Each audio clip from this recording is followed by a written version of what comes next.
Hello dear students, welcome to our channel educational goal. और आज हम समझ रहे हैं कक्षा छठी की सामाजिक विज्ञान की वर्कशीट। ये माह देख सकते हैं आप, मार्च का महीना है, ठीक है।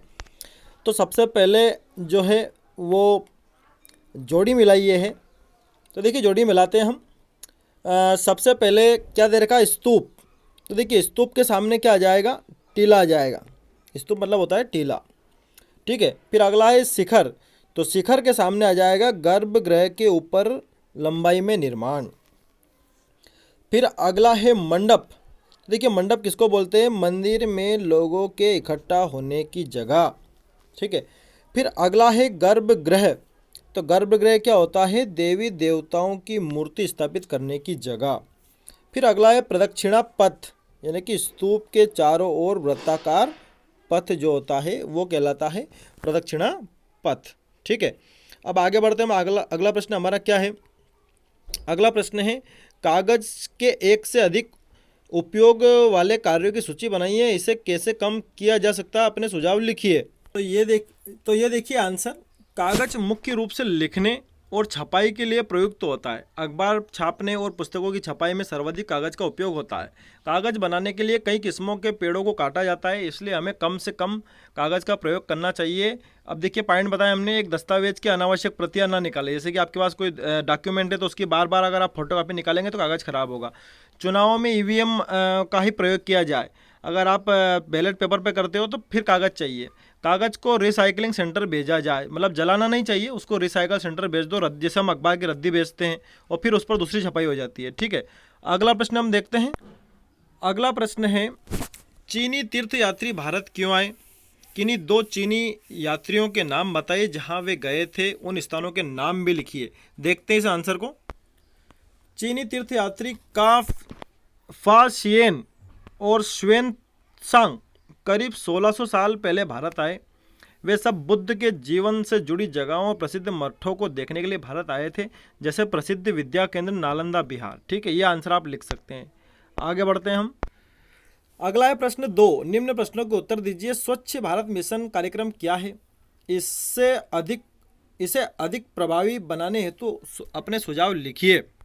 तो ये देखिए, स्वच्छ भारत मिशन की शुरुआत दिनांक 2 अक्टूबर 2014 को माननीय प्रधानमंत्री श्री नरेंद्र मोदी द्वारा की गई थी। इसका लक्ष्य देश भर में खुले में शौच की शर्मनाक आदत का उन्मूलन कर विशेष रूप से महिलाओं और बच्चों के लिए स्वच्छ, सुरक्षित एवं सुलभ वातावरण उपलब्ध कराना है।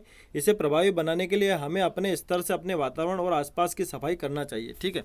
तो ये आपका जो है पूरा आंसर हो जाएगा, इसको आप लिख दीजिएगा, ठीक है। आगे देखते हैं। अगला प्रश्न है भारत में स्थानीय मानक समय किस देशांतर से माना गया है। इस आंसर को देखते हैं हम। तो ये देखिए आंसर, भारत में 82.5 डिग्री पूर्वी देशांतर, जो कि इलाहाबाद के निकट नैनी से गुजरती है, के समय को मानक समय माना गया है, ठीक है। ये आंसर लिखना आप उसमें। अगला प्रश्न है नदियों द्वारा निर्मित मैदान सघन जनसंख्या वाले होते हैं क्यों। इस प्रश्न का आंसर हम देखेंगे कि नदियों के जो मैदान होते हैं उनमें जनसंख्या ज़्यादा क्यों होती है। तो देखिए इस आंसर को। तो ये देखिए, यहाँ से देखिए आप, प्रायः मैदानी भाग काफ़ी उपजाऊ होते हैं, इसलिए यहाँ खेती करना आसान होता है। समतल भूमि के कारण परिवहन के साधनों का और घर का निर्माण भी आसान होता है, इसलिए जनसंख्या ज़्यादा होती है। इतना आपको लिखना है। आगे बढ़ते हैं हम। अगला प्रश्न पूछा है ग्राम सभा और ग्राम पंचायत में अंतर लिखिए। तो ये देखिए, ग्राम सभा एक पंचायत के क्षेत्र में रहने वाले सभी वयस्कों की सभा होती है। हो सकता है उसमें सिर्फ एक गांव हो या एक से ज़्यादा, ठीक है। तो ग्राम में रहने वाले सभी वयस्कों की एक सभा होती है। अब ग्राम पंचायत क्या होती है, एक ग्राम पंचायत कई वार्ड में बटी हुई होती है। प्रत्येक वार्ड अपना एक प्रतिनिधि चुनता है, जो वार्ड पंच के नाम से जाना जाता है। इसके साथ पंचायत क्षेत्र के लोग मिलकर सरपंच को चुनते हैं, ठीक है, जो पंचायत का मुखिया होता है। तो ये अंतर है, ठीक है। अगला प्रश्न है ग्राम पंचायत की बैठकों में किन किन विषयों पर बातचीत होती है, अपने आसपास के वरिष्ठ जनों से चर्चा करके लिखिए। तो इस प्रश्न का आंसर अभी हम देखते हैं कि क्या रहेगा। तो ये देखिए आंसर, ग्राम पंचायत की नियमित रूप से बैठक होती है। उसका मुख्य काम उसके क्षेत्र में आने वाले गाँवों में विकास कार्यक्रम लागू करवाना होता है।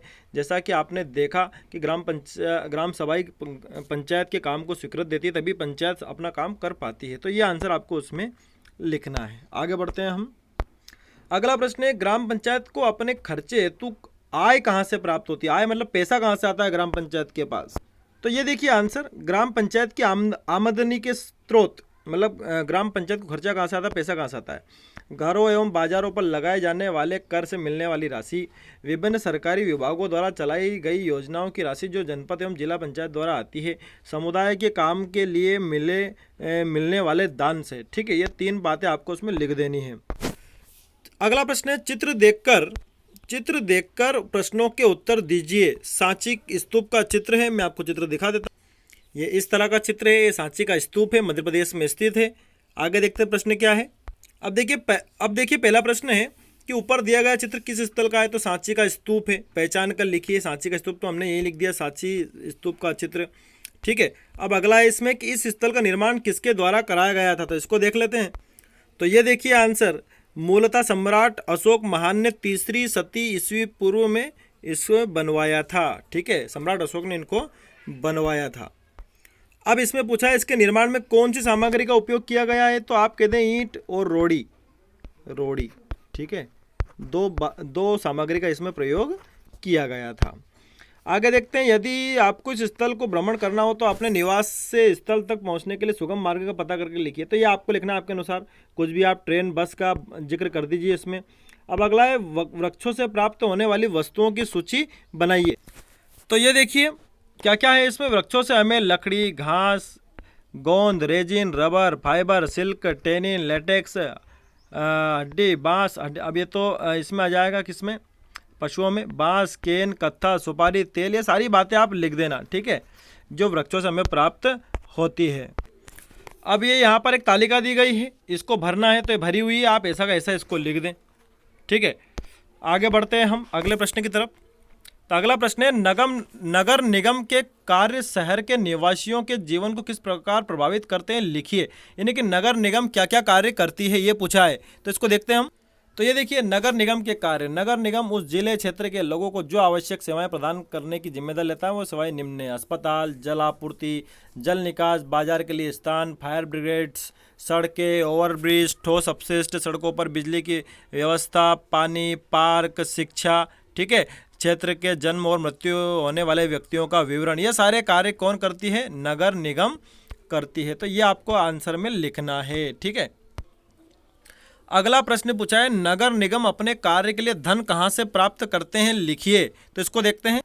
ठीक है, तो ये मैं आंसर आपको बता रहा हूँ, नगर निगम को पैसा कहाँ से मिलता है। तो बहुत सारा पैसा चाहिए इस कार्य के लिए, नगर निगम को इतने सारे कार्य करती है। तो इस राशि का बड़ा भाग लोगों के द्वारा दिए गए टैक्स से आता है, टैक्स हो जाएगा। ठीक है, उसके बाद इसमें आप ये जिन लोगों के अपने घर होते हैं उन्हें संपत्ति टैक्स देना होता है, संपत्ति कर देना होता है ये। और आगे देखिए आप आंसर, उसमें संपत्ति कर से केवल 25 से 30% पैसा ही आता है। शिक्षा पर भी कर लगता है। ठीक है, शिक्षा पर कर लग जाएगा। दुकान होटल है तो उस पर भी कर देना है। ठीक है, तो ये बहुत सारी बातें हैं इसमें। ये मैंने यहाँ तक आपको बता दिया, आपकी किताब से ही मैंने ये फ़ोटो लिए हैं। ठीक है, इस तरह से आपका पेपर पूरा होता है। Thanks for watching this video.